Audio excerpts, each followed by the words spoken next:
একটা নতুন ব্যবসা করবেন ভাবতেছেন। এখন বাংলাদেশ কিন্তু বিজনেস ফ্রেন্ডলি কোনো কান্ট্রি না। আপনার এই কথা বলার মূল কারণ হইতেছে যে বাংলাদেশ আপনি একটা কিছু শুরু করবেন, আসলে শুরু যে করবেন কিভাবে, ইউটিউব বা ফেসবুকে যে সকল ভিডিও দেখেন 2,000 টাকা ব্যবসা, 5,000 টাকা ব্যবসা, আসলে ওইসব ব্যবসা হইতেছে যে আপনার জীবন যুদ্ধে টিকে থাকার জন্য যে সকল ব্যবসা, ওই সকল ব্যবসা আপনি করতে পারবেন। ডেইলির ইনকাম ডেইলি হইতেছে, সমস্যা নেই, ওগুলো করতে পারেন। কিন্তু ওগুলিতে আসলে ওই আপনি ভবিষ্যৎ ক্যারিয়ার দাঁড় করাইবেন তা সম্ভব না। আর বাংলাদেশে কিছু কিছু প্রতিষ্ঠান একদম মানে এই শুরুর থেকে, বাংলাদেশ প্রতিষ্ঠার শুরু থেকে বা এর কিছু আগের থেকে বা প্রতিষ্ঠার কিছু পর থেকে যারা শুরু করছে, আমি কিছু নাম বলি: আকিস, আবুল খায়ের, প্রাণ, আরও অনেক অনেক কোম্পানি আছে, মাথা আসতেছে না।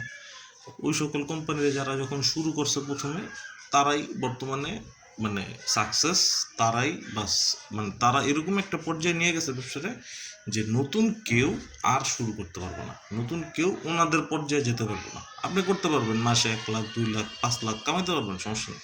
ওনাদের মতো ইন্ডাস্ট্রিয়াল হওয়া সম্ভব না, কারণ ওই একটা বেড়া জালে আপনারা আটকেই রাখছে। দিন শেষে আপনি ওই জায়গায় আটকা। আপনি ধরেন টিস্যুর একটা ব্র্যান্ড চালু করতে যাবেন, টিস্যুর একটা ব্র্যান্ড চালু করতে গেলে আপনার কাঁচামাল কিনবেন কার থেকে? কাঁচামাল ওই বসুন্ধরায় কিন্তু আপনারা সাপ্লাই দেবো। এখন বসুন্ধরা থেকে কাঁচামাল কিনে আপনি যদি ফ্যাক্টরিতে প্রোডাকশন করে ম্যানুফ্যাকচারিং সব কিছু করার পরে দিন শেষে দেখবেন যে আপনি যত যাই করতেছেন কিন্তু মার্কেটে বসুন্ধরার সাথে আপনি টিকতে পারবেন না। এই হইতেছে রিয়েলিটি। আমি তো শুধু টিস্যুর এক্সাম্পল দিলাম, এরকম হাজারো শত বিয়ে আছে।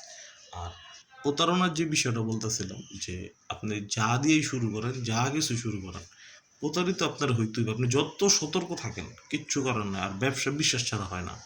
তো বাংলাদেশে আমি মনে করি কোনো স্টার্ট আপ বিজনেস যথাসম্ভব না করাই ভালো, যদি আইদার কোনো বড় কোনো স্কোপ না থাকে, বড় কোনো লিঙ্ক আপ না থাকে, করা ভালো। বাংলাদেশে লিগেল ইলিগেল কোনো ব্যবসায়ী আসলে সুইটেবল না, বাংলাদেশের জন্য সুইটেবল না।